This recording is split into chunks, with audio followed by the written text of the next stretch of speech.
N'état de plus ardent, viens, n'état de plus donne ton cœur, viens, tel que tu es ardent, viens.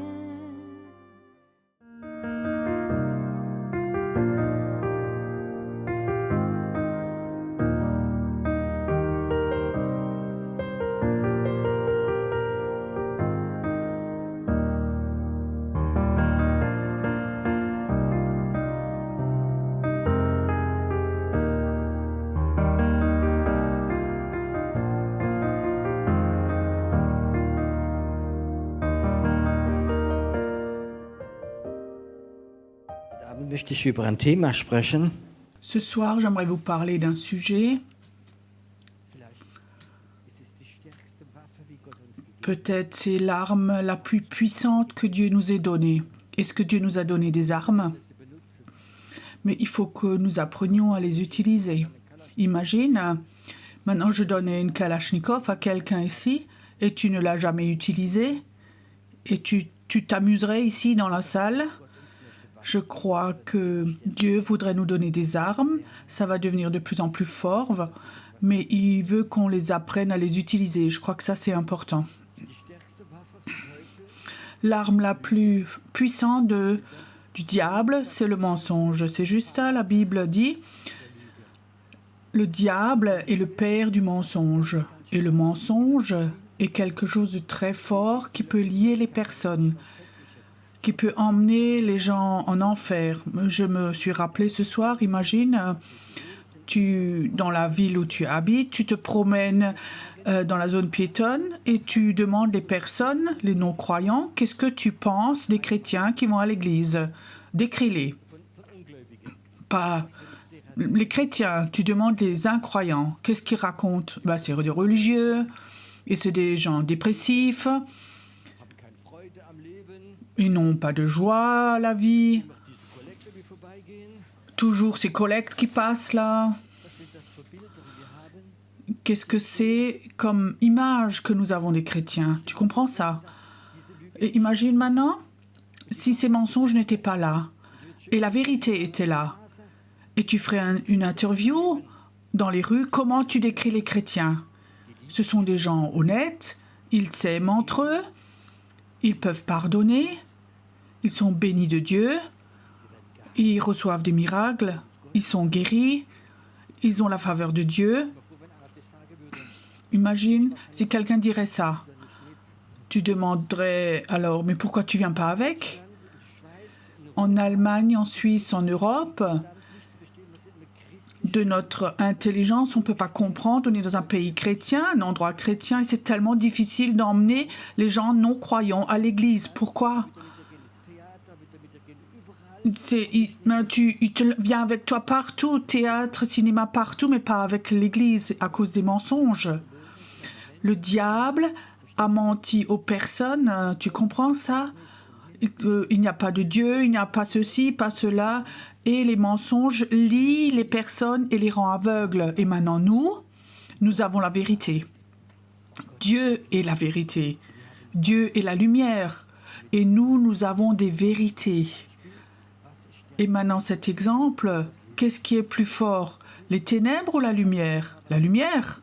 C'est tout simple. Quand on éteint la lumière, c'est sombre ici. Et si tu allumes la lumière, donc les ténèbres fuient. Et c'est comme ça avec la vérité et le mensonge. Et ce soir, j'aimerais vous mettre quelque chose sur votre cœur. Arrêtez de discuter avec les gens. Ça n'amène à rien.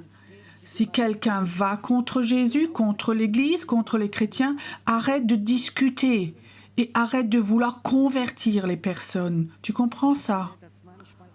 J'ai remarqué qu'une seule vérité suffit.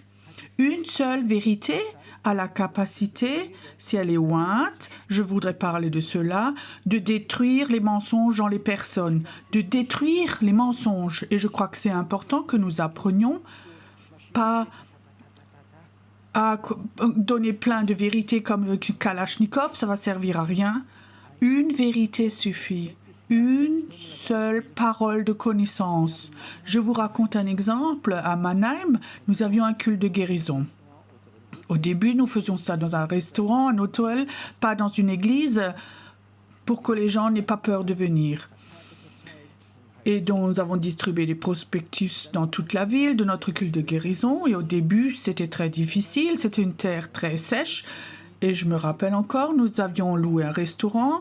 Quelqu'un faisait la caisse. Et je crois qu'on avait steak frites, quelque chose du style, avec des boissons, pour que les gens osent venir. Et le restaurant était presque plein. On allait presque débuter. Il y a une dame qui rentre, je me rappelle encore, je la vois encore aujourd'hui. C'était une femme nain. Elle avait 1m45 à peu près. Elle rentre là. Elle va à la caisse.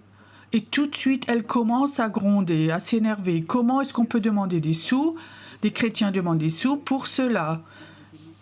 Et le restaurant n'est pas bien, il n'y a pas assez de lumière. Elle faisait que de gronder sur tout. Et elle parlait fort et c'est comme un nuage d'agression qui était là. Et j'étais là et je regardais. J'avais une seule pensée. Comment je vais me débarrasser de cette femme maintenant? Oui, si elle détruit toute l'atmosphère et qu'elle parlait fort, il y avait des gens peut-être qui étaient là la première fois. Alors j'avais cette idée, j'ai toujours de bonnes idées. Je vais maintenant chez elle. Je lui donne 10 € et je dis, s'il vous plaît, allez vous acheter une pizza quelque part d'autre. Je mettais déjà ma main dans ma poche et le Seigneur dit, va chez elle et dis-lui que Dieu l'aime. Et vous savez ce que j'ai dit? Mais Seigneur, c'est donc tellement banal. Vous connaissez ça chez les chrétiens? Et que les chrétiens disent, oh, je t'aime, je t'aime. Et je lui dis, mais qu'est-ce que j'ai fait de nouveau? Et je dis, mais Seigneur, c'est qu'elle est tellement banale et elle est tellement agressive. Et maintenant, je vais chez elle et je lui dis, Dieu l'aime. Elle va encore me donner une gifle. Et je disais, Seigneur, c'est tellement banal. Alors, je vais quand même la voir. Et je peux te dire, c'était un cactus vivant, je vais la voir. Oui, certains cactus peuvent recevoir des fleurs, oui. Donc, je vais la voir. Et je dis, s'il vous plaît, madame, j'aimerais vous dire, Dieu vous aime tellement. Et tout d'un coup, elle reste là et elle pleure. Et elle pleure. Et je savais, peng, j'ai touché. Elle est rentrée, elle s'est assise à table. Ce soir, elle s'est convertie. 3 semaines après, je l'ai baptisée, elle était chez nous à l'église. Une parole, une parole. Mais maintenant, ne dis pas que tu sors et toute la semaine, tu dis à tout le monde, Dieu t'aime. Tu comprends? La différence, il y a vérité et il y a des vérités qui sont loin. Tu peux aussi tuer avec la vérité, tu sais ça? Moi, j'ai grandi avec une maman qui était très religieuse et en tant qu'enfant déjà. Donc, son expression était « Dieu voit tout ». Et je faisais beaucoup de bêtises et Dieu voyait tout. C'était quelle image pour moi de Dieu, mais elle avait raison, même pour moi, c'était une menace.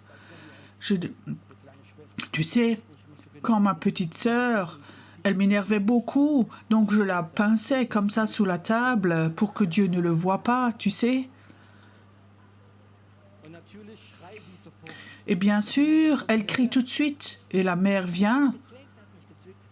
Mais il m'a pincé, et ma maman regarde. Dieu voit aussi sous la table.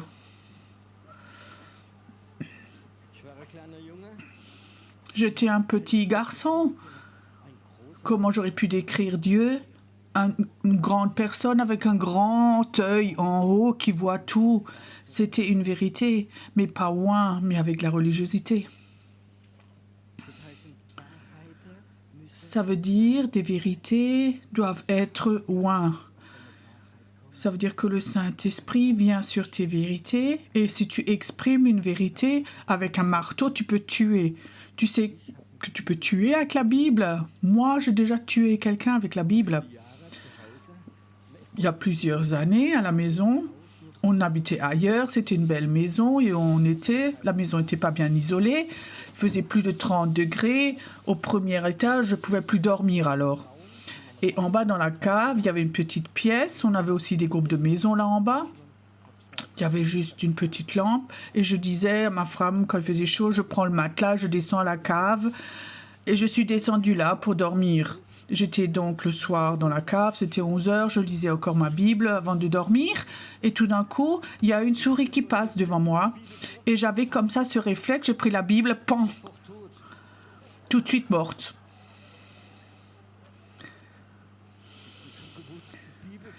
Et je savais, la Bible peut tuer.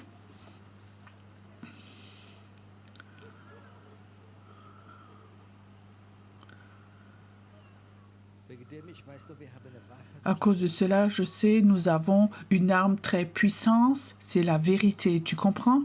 Une parole de Dieu qui est ointe, ça suffit. Une parole peut détruire les mensonges qui sont là chez les personnes depuis des années. Mais il faut que tu sois en communion avec le Saint-Esprit. Apprends à peu parler avec beaucoup de Saint-Esprit. Pas beaucoup parler avec peu de Saint-Esprit. Apprends à parler peu avec le Saint-Esprit. Je me rappelle encore, j'étais en Tunisie, je faisais des vacances avec ma famille. Et à la plage, il y avait un jeune homme, il avait peut-être 25-30 ans, avec une barbe. C'était un musulman assez profond. Il étudiait une sorte de théologie musulmane et quelque part, j'avais sur le corps, il me regardait. Sans doute, il veut m'évangéliser. Alors, il a commencé, on discutait, il me demandait si je crois en Dieu. Et tout d'un coup, il commence avec son Coran, à parler du Coran et elle essayait de me convaincre. Et il disait, est-ce que je peux répondre de temps en temps? Et à chaque fois, je lui donnais que une parole, un mot. Et tout son château de cartes qu'il avait construit comme ça a été détruit. Une parole. Et je sentais quelle fantastique arme c'est. Et le jour d'après, il me regardait même plus, mais je remarquais les paroles ont une puissance, les vérités, juste une vérité. Et pas les vérités que tu apprends. Vous savez, les témoins de Jéhovah, ils sont très bien enseignés. Mieux que les majorités des chrétiens, et ils connaissent leur Bible beaucoup mieux que la majorité des chrétiens connaissent leur Bible. Et chez nous, il y avait une fois un témoin de Jéhovah. Nous avions un magasin, il est venu, et un de ces témoins de Jéhovah a oublié un livre, son livre personnel. C'était pas une Bible, mais c'était un livre pour les professionnels. Quand un client, un croyant, dit ceci, alors tu réponds cela. Donc des arguments comme ça, tu peux répondre du tac au tac. Donc j'ai lu aussi ce livre après. Tu sais, ça tu apprends aussi dans la vente. Moi j'étais dans la vente pendant des années. Et quand tu es vendeur, mais quand un client dit non, ça va pas, mais si, donc tu as toujours des réponses. Et eux aussi ont toujours une réponse, mais c'est pas du Saint-Esprit. Et je crois que c'est important que nous apprenions dans chaque situation que Dieu, dans laquelle il te met, de dire Dieu, donne-moi un réma, une parole, un mot ou un pour cette situation-là. Exactement. Et je peux te dire, quelqu'un peut te donner sans argument de l'intelligence. Elle est mieux enseignée que toi, plus intelligence. Mais si toi, tu as une parole de Dieu, tout son château de cartes s'effondre. Et je crois que c'est quelque chose qu'il faut que tu saches. Nous avons une arme très puissante. C'est la vérité de Dieu. J'avais un papa, il avait beaucoup de sagesse et en tant qu'enfant déjà, très tôt, à moi, il m'a donné beaucoup de sagesse. Et une sagesse qu'il m'avait donnée, il a dit, Pierrot, quand tu as un chien, tu enlèves son os, tu te mords. Mais si tu y vas et si tu lui donnes plusieurs kilos de viande, alors il mange la viande. Alors tu peux lui enlever son os, il te mord plus. N'enlève pas les os des personnes. Ne discute pas avec les personnes. Oui, ça c'est faux, témoin de Jéhovah, tu vas en enfer, et ceci, cela. Arrête avec cela. N'enlève pas les os des personnes, laisse-leur. et donne-leur des vérités. Et tout d'un coup, ils remarquent la vérité a une puissance et après un moment, ils vont eux-mêmes lâcher leurs os. Nous sommes appelés de Dieu à transmettre des vérités parce que Dieu est la vérité et Dieu habite en toi. Amen. Et ça, j'aimerais vous le conseiller. Parfois, j'étais même fâchée quand 5 chrétiens ont essayé de convertir un non-croyant. Ils discutent et l'homme n'arrivait même plus à respirer. Et ça, c'est pas la manière que Jésus avait. Jésus souvent avait dit une parole. Je t'ai déjà vu sur l'arbre avant que tu m'aies vu. Ça l'avait renversé, ça l'a touché, c'est juste une parole. Mais vraiment, ça l'avait touché que Dieu l'avait vu, que Jésus l'avait vu sur l'arbre. J'ai appris quand je prêche, il y a un moment où une parole, où la tête va dans l'esprit et le Saint-Esprit va sur les mots, se pose dessus, c'est plein de puissance et ça brise tous les mensonges. Et parfois, il y a des bizarres exemples. J'avais une conférence de jeunes il y a plusieurs années. Il y a beaucoup de jeunes qui étaient là, ils venaient de Belgique, de Suisse, d'Autriche. Ils sont venus à cette conférence. Le soir, je prêchais. Je prêchais un peu et pendant que je prêche, quelqu'un me dit, le Seigneur me dit, raconte cette histoire, raconte cette histoire. Et 3 jours avant, un missionnaire m'avait écrit, il était en Tchécoslovaquie en tant que missionnaire et il m'écrit, il me dit, Pierrot, tu sais, dimanche matin, je suis allé me promener en forêt, j'avais libre et je me suis réjoui, je suis monté dans la montagne et un jeune homme est venu à ma rencontre, 13, 14, 15 ans. Et il avait une cage avec un petit oiseau dedans. Alors je demandais à ce jeune, « Oh, tu as attrapé un oiseau ?» Je dis « Oui !» Donc j'ai une cage spéciale où quand l'oiseau rentre dedans, la cage se ferme, c'est un piège. Comme ça, j'ai attrapé cet oiseau. Alors l'homme lui dit « Oh, et maintenant, qu'est-ce que tu fais avec cet oiseau ?» Il dit, ce jeune, « C'est mon jouet. Maintenant, je vais lui arracher une plume après l'autre. » Et avec une aiguille, je vais lui piquer les yeux et je joue avec cet oiseau jusqu'à ce qu'il est mort. Le missionnaire était complètement choqué. Et tout d'un coup, il avait une idée, il dit oui. L'oiseau était donc à lui, il l'a attrapé. Alors il dit à ce jeune, écoute, je te donne $5. Est-ce que tu me le vends? Le jeune homme réfléchit, il dit oui, $5, oui, ça je fais. Le missionnaire lui a acheté cet oiseau, il lui a donné $5 et il a laissé voler l'oiseau. Et je raconte cette histoire. Et le Seigneur disait, ici il y a des personnes, ils sont dans la même situation que cet oiseau. Satan t'a attrapé et il commence maintenant à enlever une plume après l'autre. Il te pique les yeux, il te torture et tu es dans la situation. Et au moment où je raconte cela, une fille dans la 2e rangée crie, elle avait 13 ans, 14 ans, de tout son corps. Et elle disait, c'est moi, ça c'est moi, cette personne. Dans la salle, il y avait vraiment un grand silence et je savais cette histoire que Dieu m'avait mis à cœur, avait touché. Et elle me racontait plus tard, en tant qu'enfant, elle était déjà croyante. Et il y a 2-3 ans, elle a pris des drogues et fait d'autres choses. Et elle a été vraiment possédée démoniaquement et elle a dit, elle a vécu un enfer. Et quand elle a entendu des prédications, elle a vraiment fermé, elle voulait plus rien savoir de tout ça. Et cette histoire de cet oiseau, c'est toi. Tout de suite, elle savait, c'est moi. Et je peux te dire, en quelques minutes, les démons sont sortis d'elle. J'ai expliqué aux jeunes, tu sais,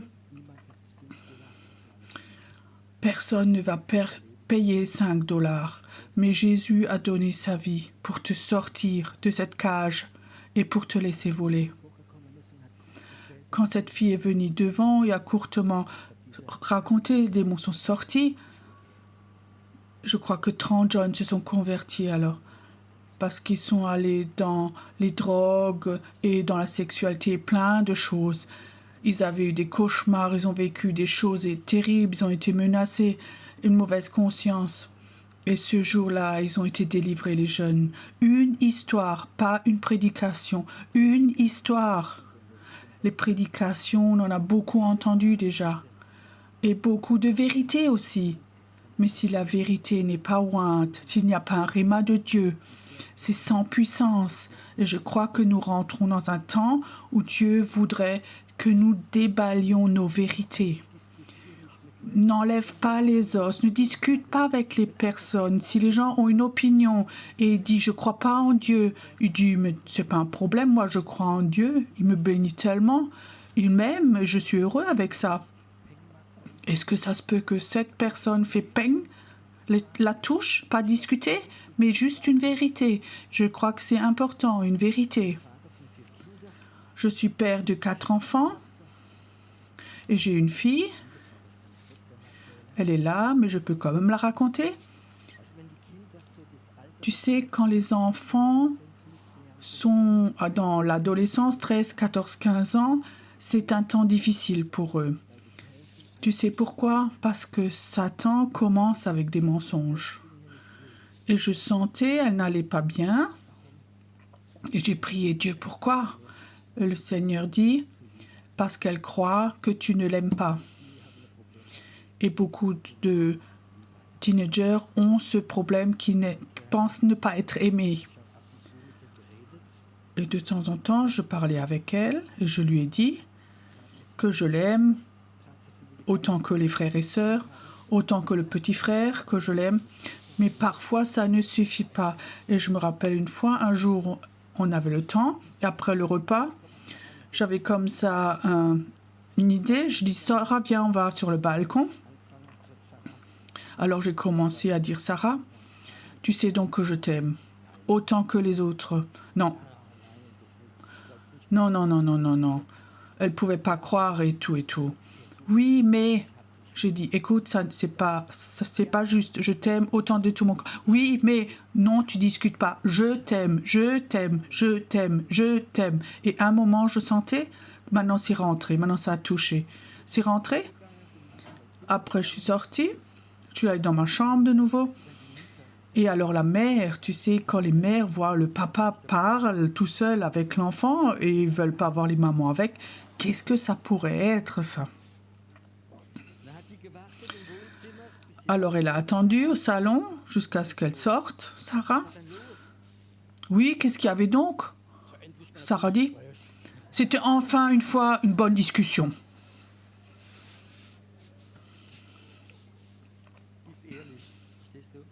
Elle est honnête, tu comprends? Quand nous éduquons nos enfants, il faut que nous ayons ces paroles, tu comprends? Arrêtez de menacer les enfants. J'ai été tellement menacée en tant qu'enfant. Si tu vas au cinéma et Jésus vient, tu n'es pas avec. Toute la famille est partie et toi tu restes là. Moi je vivais dans la panique. Quand j'avais 10 ans, je suis rentrée chez moi à la maison, j'ai sonné, maman n'ouvrait pas tout de suite. Je pensais tout de suite, ok, ils ont tous été enlevés. Et je suis seule ici. On peut rire, mais tu sais pas ce qui se passe dans un enfant. C'est peur, tu sais, qui rentre par la religiosité. Et je peux te dire, ne fais rien avec la religiosité, mais avec des vérités, ouin plein d'amour. Et je crois que c'est tellement important de dire, au lieu de dire les choses négatives, tu vas être puni. Imagine, il fait que de mentir tout le temps. Et tu peux dire, oui, c'est des péchés graves, mais ils le savent eux-mêmes. Tu peux lui dire autre chose. Tu sais que Dieu aime tellement les personnes qui disent la vérité. Tu ne l'accuses pas, mais chez cette personne, ça peut faire clic dans sa tête. J'aimerais maintenant que le Saint-Esprit travaille en toi maintenant. Est-ce que tu as déjà reçu du Saint-Esprit des paroles comme ça et tu ne les as pas exprimées? Est-ce que toi, tu as déjà eu une discussion, quelqu'un a eu des besoins, tu as reçu une parole, tu comprends? Parfois, c'est un mot tout banal. Apporte un cadeau. Fais-lui un gâteau. Fais ceci, cela. Et tu ne l'as pas fait. Et le Saint-Esprit est troublé, est triste, et il essaie encore. Et après, il y a un moment, il se retire. Et alors, tu as l'impression, tu travailles, c'est difficile, c'est sec. La Bible, il y a un verset merveilleux de petit Samuel qui a grandi dans le temple, qui est devenu un des plus grands prophètes. Et il est écrit que le petit Samuel, que chaque parole qu'il a eue de Dieu, il ne l'a pas laissé tomber à terre, mais ces paroles, il les a transmises. Si tu reçois un réma de Dieu, transmets-le. Et le fleuve ne va pas s'arrêter. Et nous allons être des distributeurs de paroles de Dieu. Arrête. Je vais maintenant peut-être choquer, blesser certaines personnes. Parfois, quand je vois les groupes de prière devant, quand je les appelle, et les gens qui prient devant avec leurs prières toutes faites et qui sont devenus sans puissance. Les personnes ont été immunisées. Quand tu viens 3 fois devant et que tu compris pour toi et que chaque personne fait la même personne qui prie pour toi, peut-être qu'une personne touche sur 100, mais tu vas être immunisé, je connais ça. Est-ce que ce serait pas plus beau que si tu viens devant, tu vois la prière, et que peut-être une parole juste, et ça te touche très profondément? Est-ce que Jésus priait longtemps pour les malades? Ou est-ce qu'il ne disait que « Sois guéri, va, ta foi t'a sauvé ». Je crois que nous apprenions de nouveau à rassembler la parole et l'esprit. Ces prières toutes faites que nous avons, ou parfois dans notre groupe de maison, les gens que je connais qui disent tout le temps les mêmes prières, je dis essayez voir autre chose, oubliez ça, mais une parole, un mot que le Saint-Esprit t'a donné, qui est loin de Dieu. Quand tu pries et tu dis parfois une parole, tu peux déchirer le ciel, tu sais ça? Une parole, tu peux déchirer le ciel. Et la parole de Dieu vient, la présence de Dieu vient. Est-ce que tu n'as pas parfois envie de sortir du logos religieux et d'aller dans le réma de Dieu où tu donnes une parole, une seule parole? Peut-être que tu penses, oui, ça ne va pas chez moi, cela. Si, ça va chez toi. Parce que Paul dit, j'aimerais que vous prophétisiez tous, j'aimerais que vous receviez tous quelque chose de Dieu. Ce soir, j'ai un souhait que cette boîte aux lettres que Dieu t'a donnée en toi, que tu retrouves cette clé de la boîte aux lettres en toi où ce réma de Dieu rentre en toi. Où est cette boîte aux lettres? Elle est tout au fond de toi, dans ton cœur, pas dans ton intelligence, dans tout ce que tu sais, dans ton subconscient, non. C'est au fond de ton cœur, tout au fond de ton cœur. Je trouve que c'est tellement grave que beaucoup de chrétiens ont perdu la clé de leur boîte aux lettres où Dieu voudrait mettre quelque chose dedans. C'est beaucoup plus simple d'aller dans le subconscient. Oui, j'ai lu ce livre et celui-là a fait ceci, cela et ça, je vais essayer. Arrêtez ceci. Soyez dépendants du Saint-Esprit. Soyez dépendants du Saint-Esprit. J'aimerais demander maintenant, parce que je suis curieux, qui a déjà eu cela, une parole, et tu sais que c'est de Dieu. Lève voir ta main. C'est beau. Est-ce que vous voulez de nouveau que ça coule? Que ça coule de nouveau?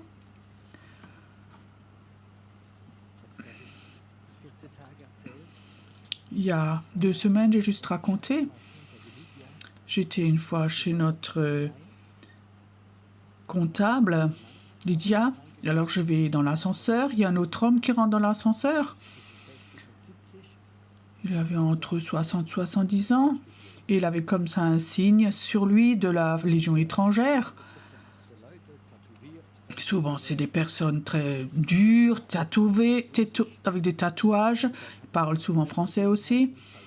Alors, il y avait comme ça ce signe de légion étrangère et de parachutiste. Et moi, j'étais aussi parachutiste et disais oui, ça j'ai aussi. Alors, il dit, donc ils ont un ange, un ange gardien, il dit ça comme ça.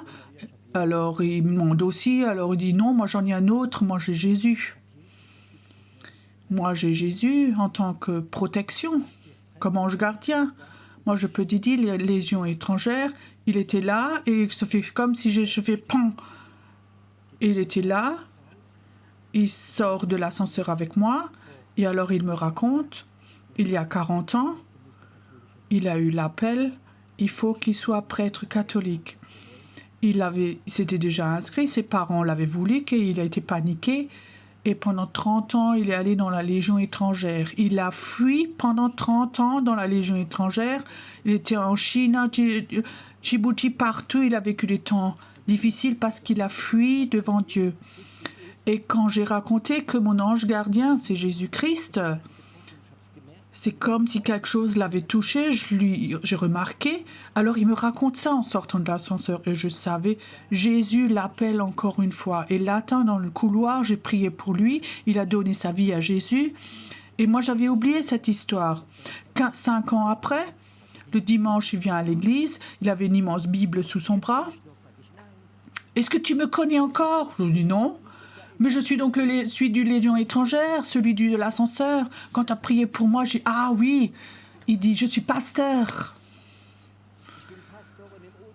Je suis pasteur. Et là, dans le Haut-Denval, je prêche dans beaucoup de petites églises. Je vais d'endroit en endroit. Une parole, tu comprends?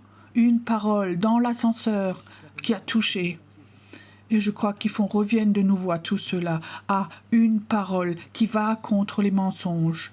Dieu l'a de nouveau recherché après 40 ans pour qu'il prêche l'évangile. Toi qui as levé la main avant, cette parole n'est pas de ton intelligence, mais tu sais, cette parole, tu l'as reçue de Dieu. Ça vient dans cette boîte aux lettres de Dieu, cela. Et cette clé, pour cette boîte aux lettres, parfois nous l'avons perdue. Et parfois nous l'avons perdue dans ce que nous n'avons pas fait confiance. Souvent, je fais des choses dans ma vie où mon intelligence dit « ça, tu ne peux pas faire, Pierrot. Ça, tu ne peux pas faire. » Mais parfois, je le fais parce que quelque part, j'ai trouvé ça dans ma boîte aux lettres et après, je vois comme Dieu est en action. Et dans cette boîte aux lettres, régulièrement, des paroles viennent de nouveau. Ça vient et ça vient et ça vient. Je ne suis pas un orateur, je ne suis pas un théologien, je n'ai pas fait d'école biblique, mais je sais où c'est cette boîte aux lettres en moi. Tu sais ce qu'est mon souhait, j'aimerais prier ce soir que tu retrouves de nouveau la clé de ta boîte aux lettres. Que toi, tu dis, moi, je vais beaucoup moins parler, je vais beaucoup moins discuter, mais j'aimerais être en communion. Je vais tous les jours aller à cette boîte aux lettres, ouvrir la clé et voir que toi, tu me mettes quelque chose dedans. Qui d'entre vous était déjà une fois amoureux? Ok. Oh, tous les autres, c'est des menteurs.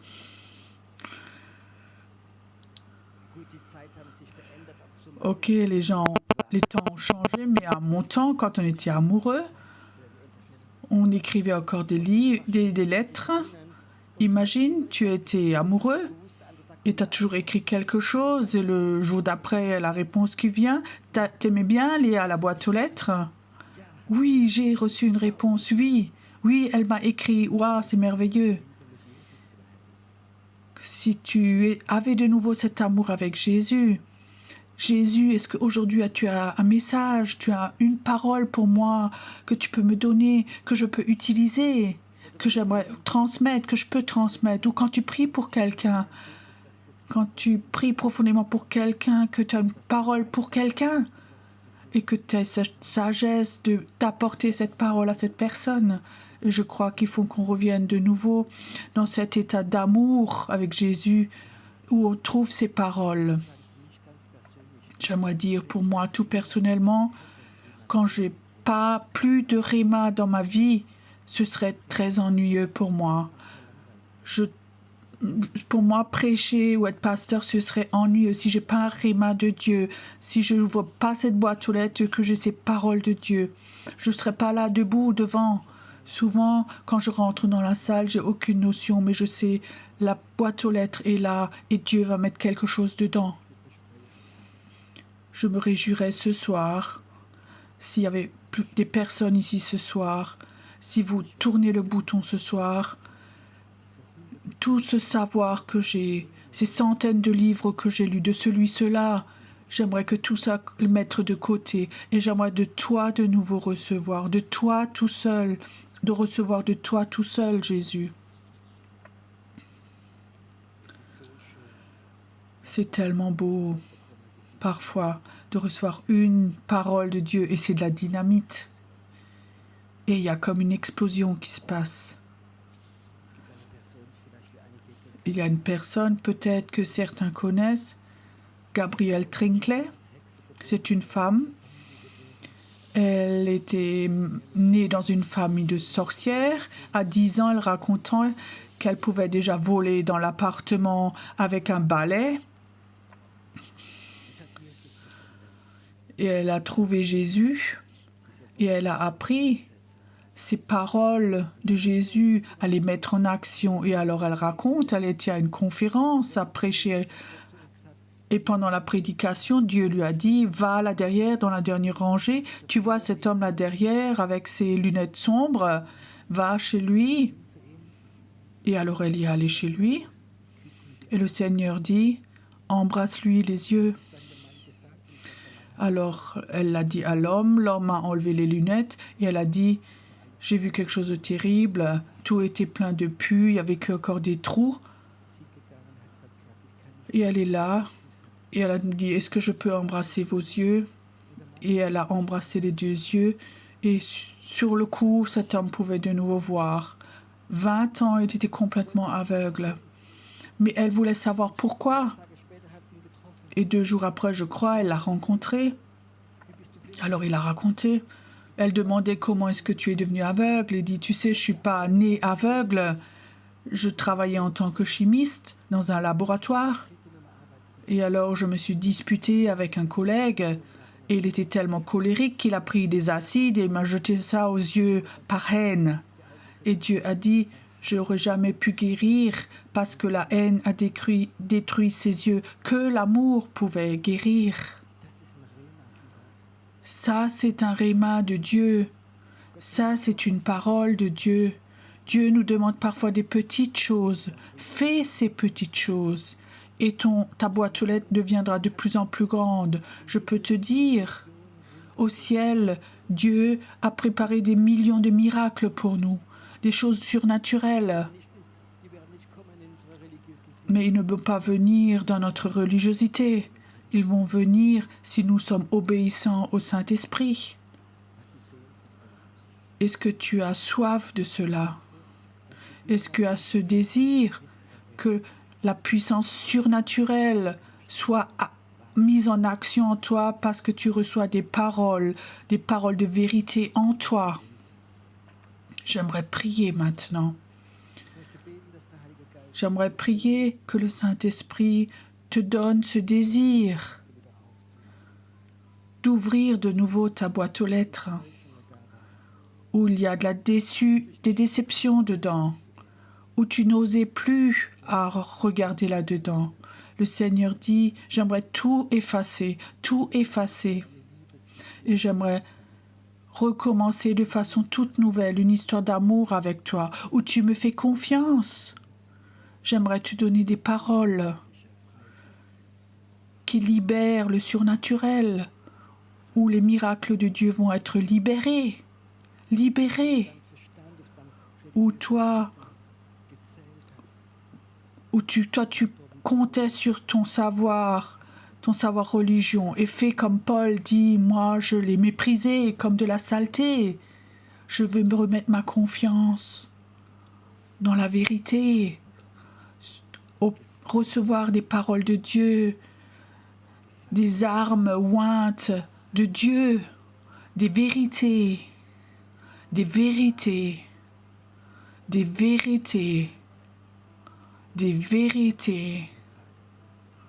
Reçois maintenant, reçois maintenant, reçois maintenant. Viens, inspire profondément, apprends à de nouveau sentir le surnaturel. Viens, inspire encore profondément. Je vois comme le Saint-Esprit maintenant agit et la gloire de Dieu vient maintenant. Certains maintenant, ce soir ici, vont sentir comme des parfums. Quelqu'un qui est là, ce feu, tu peux le sentir, ce feu. Il y a quelqu'un qui est là, tu es comme dans un jardin de fleurs. J'ai appris quand ces parfums viennent, c'est souvent quand des anges viennent. Tu sais, quand un ange vient du ciel, au ciel, ça sent meilleur que sur la terre. Quand ces anges viennent, ils amènent avec eux une bonne odeur de l'au-delà, une odeur comme signe, je te parle à toi, c'est toi, c'est toi. Quand toi, tu as de nouveau confiance dans le Saint-Esprit, ces anges vont venir et vont aller avec toi. Écoute, si tu es là, et tu peux maintenant sentir ces parfums. Quelqu'un qui est là, tu sens comme de la vanille. Alors lève-toi simplement de ta chaise. Mets-toi devant ton Dieu. Comme signe, tu es là. Père, les anges ont la liberté dans cette salle maintenant. Et écoute, maintenant, Dieu voudrait te dire, dans ton temps de prière, quand tu es tout seul, souvent, dans ton petite salle de prière, tu vas sentir ces parfums et tu sauras, il y a un ange qui est là et il a mis quelque chose dans ta boîte aux lettres et tu vas devenir de plus en plus sensible. Merci Seigneur que maintenant, que tu libères maintenant ta gloire ici chez les personnes. Ça vient maintenant, ça vient encore plus. Il y a quelqu'un qui est là. Pendant que tu sens ces parfums maintenant, tu es guéri maintenant. Dans ton enfance, tu as eu tellement de coups. Quelque chose dans ton âme est brisé. Et le Seigneur dit maintenant, cet ange vient et te touche. Et ces parfums deviennent de plus en plus forts. Et ton âme va être guérie maintenant de ces coups. Ça se passe maintenant. Reçois maintenant. Père, je te remercie que maintenant, que tu touches des personnes, que tu leur donnes cette sensibilité de sentir cette gloire de Dieu. C'est comme si le Saint-Esprit voudrait travailler avec toi. Cette sensibilité où les gens disaient « c'est bizarre », que les gens te disent « t'es bizarre ». Non, tu n'es pas bizarre. Tu es sensible à la présence de Dieu. Et tu vas de plus en plus apprécier à être seul dans la présence de Dieu. Et tu vas comprendre des choses où 10 ans de théologie ne suffisent pas. Je vais te montrer mes secrets. Et tu vas voir comme maintenant qu'il y a un espace qui vient maintenant.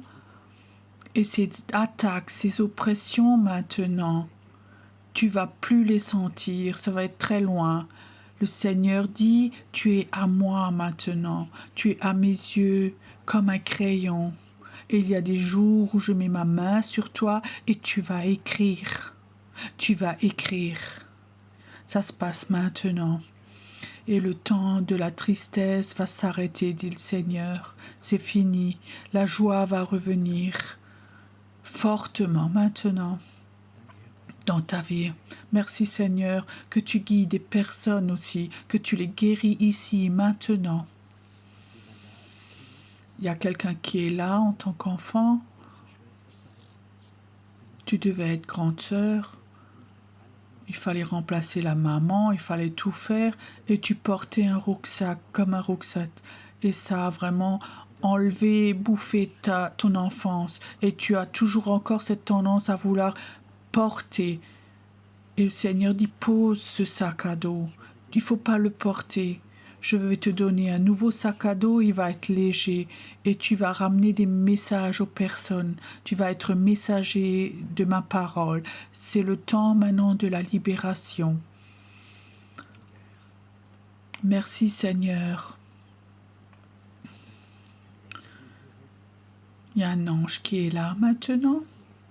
Il y a quelqu'un qui est là. Tu as un problème avec le nez, comme pour respirer. Tu as un manque d'air, je ne sais pas si à cause d'un accident ou que ton nez était brisé. C'est qui la personne? Lève voir ta main. Il y a quelqu'un qui est là. Je sens que Dieu guérit quelqu'un. Fais vite. Il y a encore quelqu'un qui est là. Il y a encore quelqu'un qui est là. Ok. Maintenant, mettez votre main sur votre nez. Père, maintenant, tout va s'ouvrir de nouveau. Tout os déformé, maintenant, au nom de Jésus, ça doit se remettre en place pour que tu puisses de nouveau respirer normalement. Maintenant, Père, si maintenant ils vont ce soir au lit, ils remarquent quelque chose est de nouveau ouvert dans leur nez. Et Seigneur dit, c'est un signe prophétique qui n'est pas ouvert maintenant pour l'air, mais ça va aussi recevoir des impressions du Saint-Esprit. Tu deviendras plus sensible au Saint-Esprit et tu vas sentir ce que le Saint-Esprit voudra plus de toi. Adorons encore un moment notre Dieu. Lèvons-nous encore et adorons encore notre Dieu. Peut-être tu reçois de Dieu encore un mot nouveau de sa part ce soir.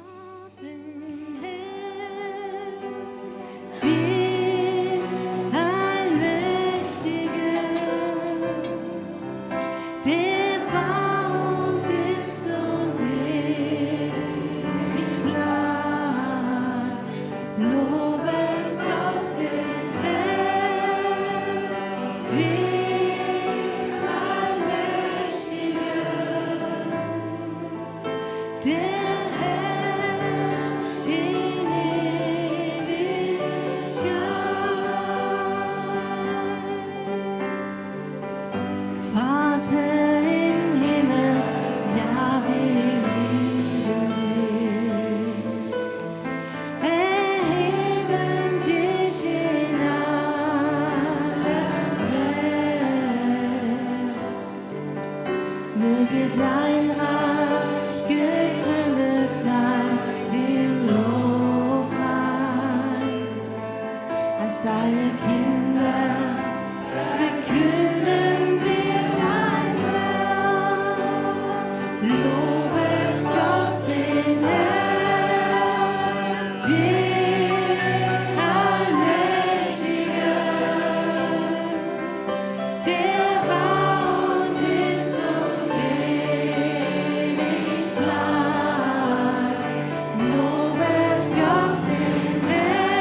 Ich brauche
zu dir. Du rufst mich, du rufst mich, du rufst mich zu dir. Ich empfange meine Verheißung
Alle Zeit bist du da, oh mein Jesus.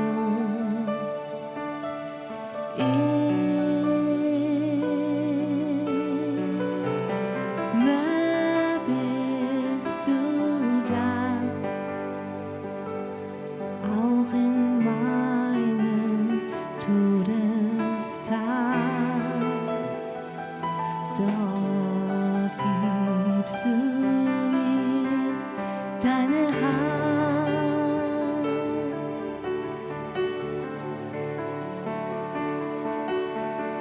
Alle Zeit bist du bei mir, oh ganz nah.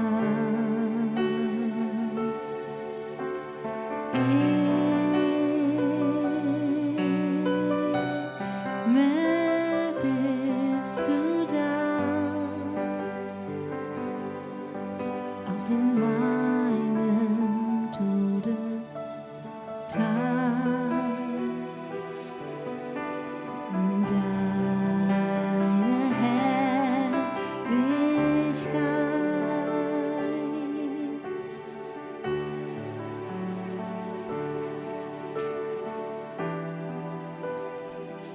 Du bist gut,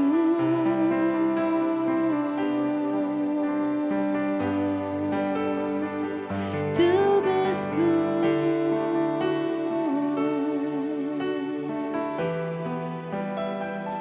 du bist gut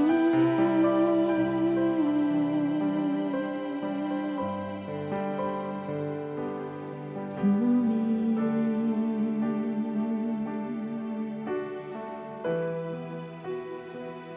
Du bist gut,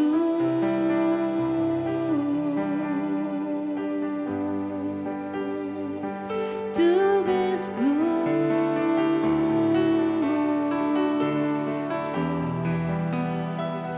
du bist gut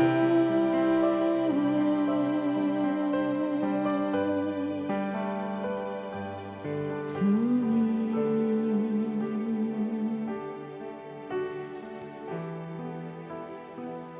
Du bist hier,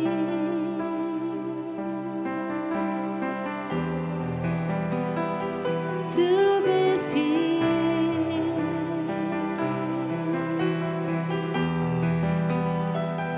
du bist hier in Herrlichkeit, von Herrlichkeit.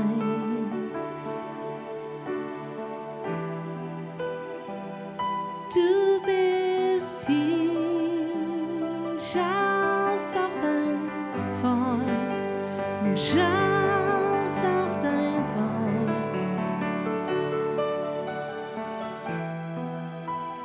Wen darf ich lieben? Wen darf ich rufen? Meine Herrlichkeit. Engel steigen auf und nieder, Engel steigen auf und nieder. Und du darfst kommen vor meinen Thron der Gnade. Komm rauf zu mir in meine Herrlichkeit. Die Tür ist offen für dich. Und ich sah im Himmel eine Tür, die war geöffnet für mich. Und als ich näher herankam, sah ich einen Mann auf dem Thron, schön wie ein Smaragd, schöner wie die Sonne, und ich sah im Himmel eine Tür, die war geöffnet für mich. Und als ich näher rankam, sah ich einen Mann auf dem Thron. Es ist Jesus.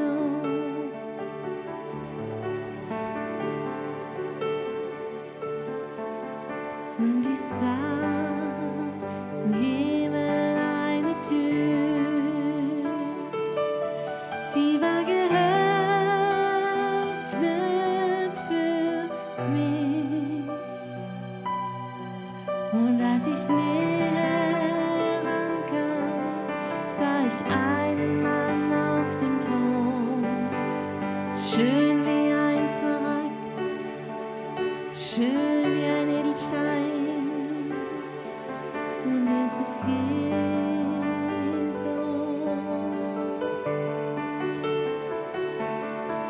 Und es ist Jesus.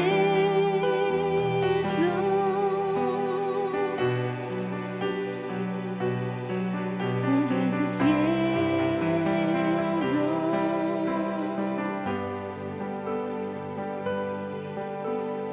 Schön wie ein Smaragd, wie ein Edelstein. Und es ist Jesus.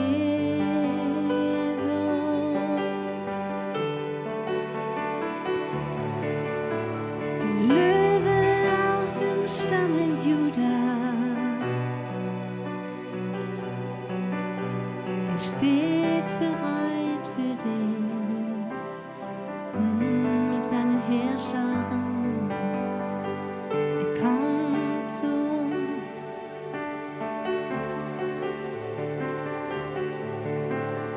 Komm, König Jesus,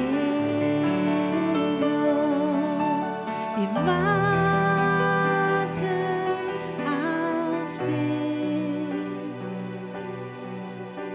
Mit deinen Herrschern und deinen Cherubim, schön wie ein Smaragd, schöner wie alle Edelsteine.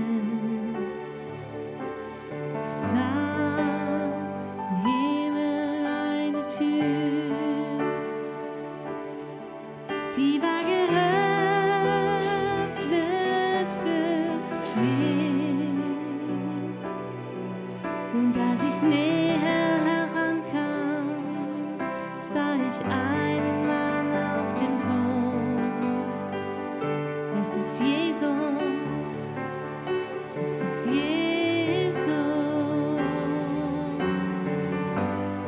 Ganz nah bei dir und du bei mir. Vereint in alle Ewigkeit. In Liebe sind unsere Herzen eins. Vereint in alle Ewigkeit. Für immer in Ewigkeit. Für immer in Ewigkeit.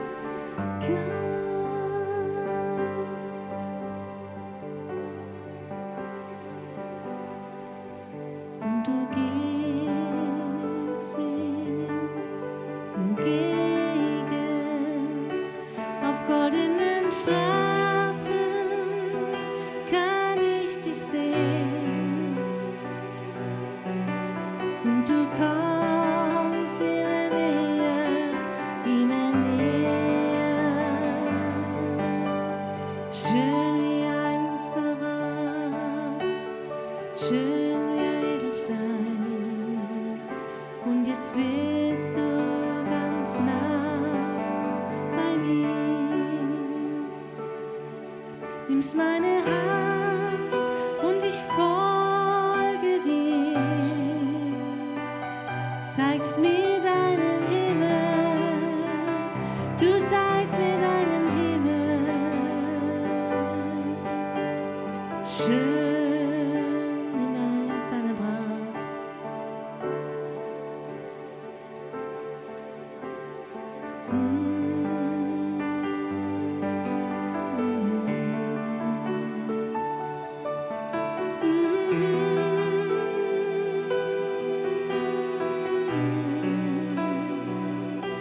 Dann gehen wir weiter, immer weiter. Dann zeigst du mir den Vater auf dem Thron. Du gibst mir lebendiges Wasser, Herr, das mich nimmer mehr dürstet, nimmer mehr dürstet.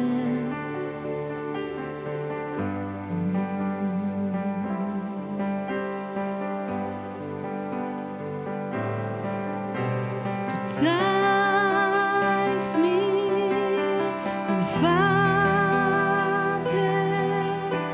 du zeigst mir den Vater,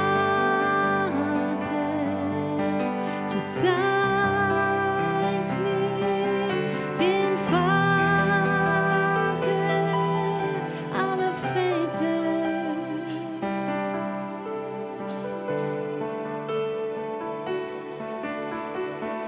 Du zeigst mir den Vater, du zeigst mir den Vater, deine Herrlichkeit,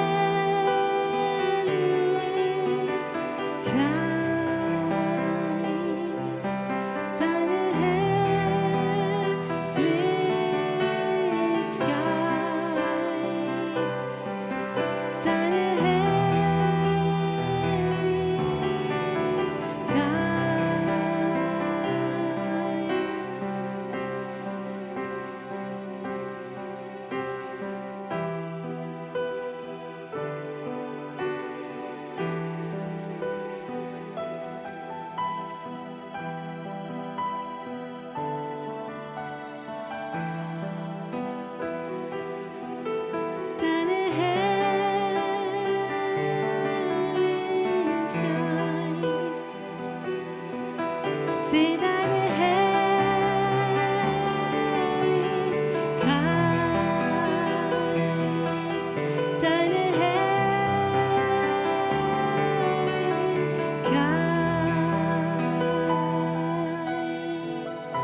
Show me your face, Lord. Show me your face, Lord. Show me your face, Lord. Show me your face, Lord. Show me your face, Lord. Show me your face,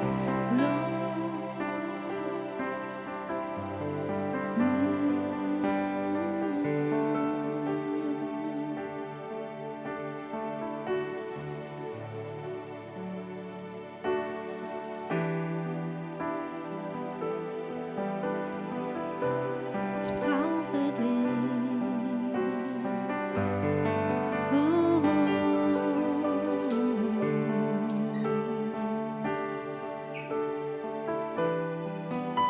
Du bist hier an diesem Ort, nur wegen mir, nur für mich,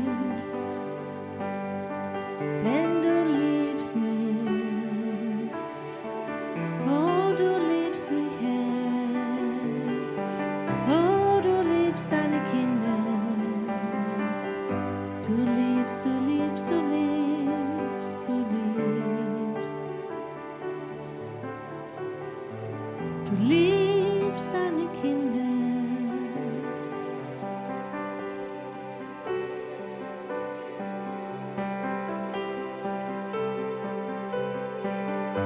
Schritt für Schritt komm ich zu dir. Schritt für Schritt komm ich zu dir.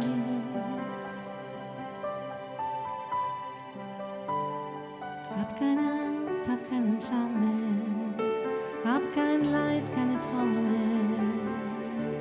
Oh, hab keinen Grund mehr, dir fern zu bleiben.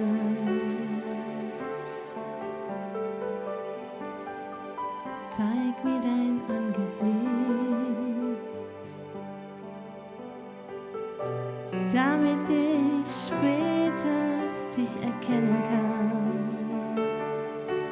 Es wäre nicht so schön, an dir vorüberzugehen.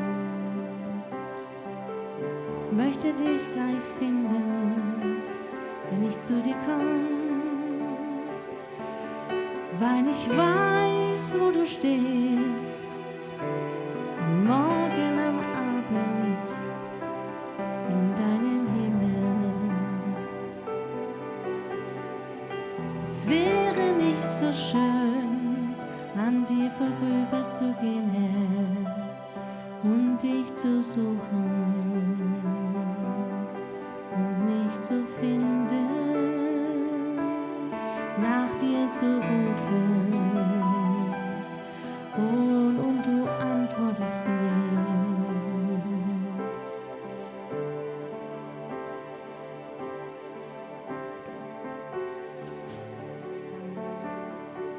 Was würde ich tun, wenn ich dich nicht finden kann?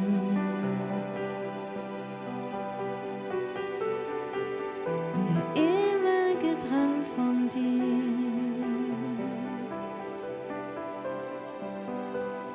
Seh dich nur aus der Ferne.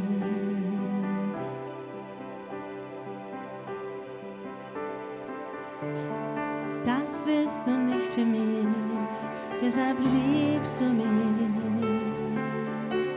Und du ziehst mich zu dir, damit ich dich finden kann. Wenn meine Zeit gekommen, mit einem Blick seh ich dich, weiß, wo du bist.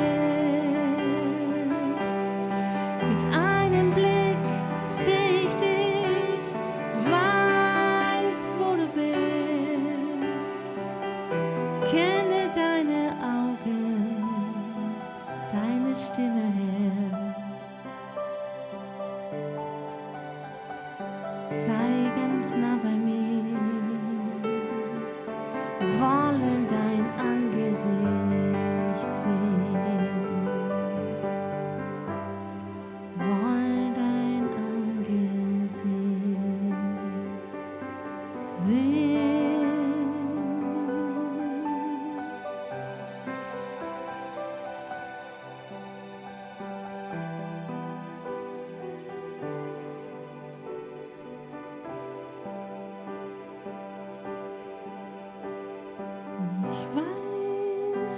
wo du bist, wenn ich zu dir kommen werde,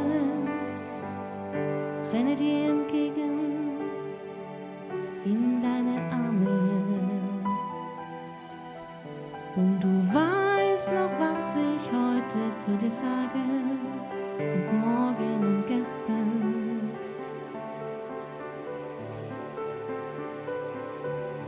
Ich werde in deine Arme fallen, hey, oh, voller Glück, voller Freude. Du bist genauso, wie du mich dir gezeigt hast, und sonst gar nichts. Du bist kein anderer Gott. Du bist mein Gott, wir sollen dich erkennen, hier sind wir Herr.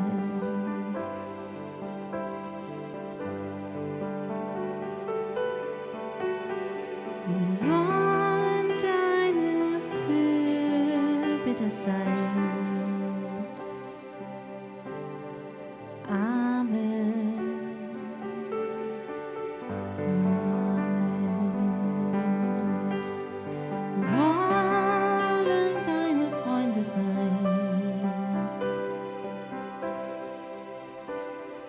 Mehr als das. Ich möchte niemals an dir vorübergehen.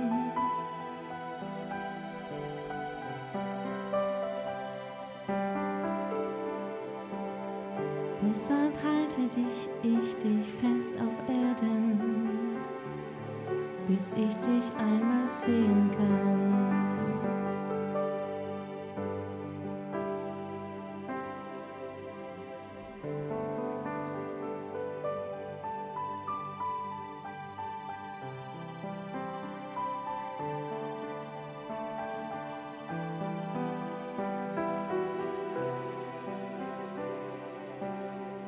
Will bei dir wohnen,